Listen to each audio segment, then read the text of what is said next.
I'm standing in what was once known as the Olney Baptist Church in Olney, England.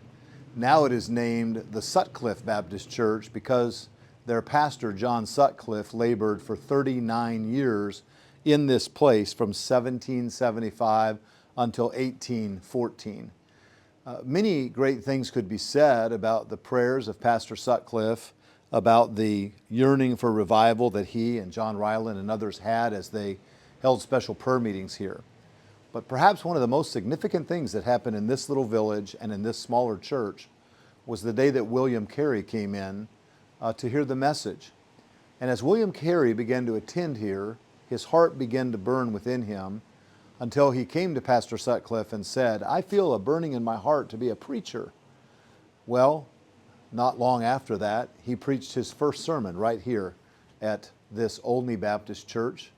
Unfortunately, it was not a great start for him, and many people suggested that he never preach again.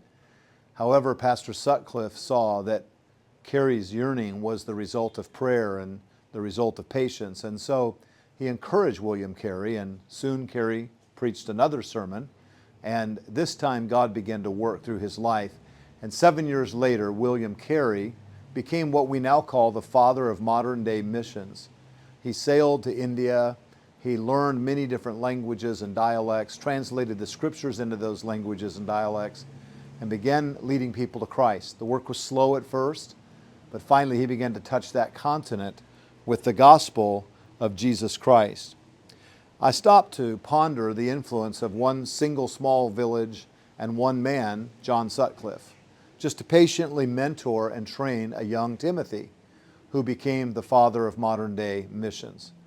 The Bible tells us in Philippians 4:9, "The things which ye have both learned and received and heard and seen in me do, and the God of peace shall be with you."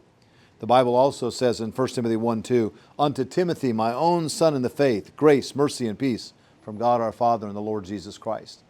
Thank God for mentoring pastors like Pastor Sutcliff. Thank God for young men who will receive like William Carey. And no matter what the size of your church, what the size of your discipleship class, always remember that little is much when God is in it. And from the little village of Olney, England, we remind you today of the great work of prayer and missions that came forth because of a few who believed God could do a great work.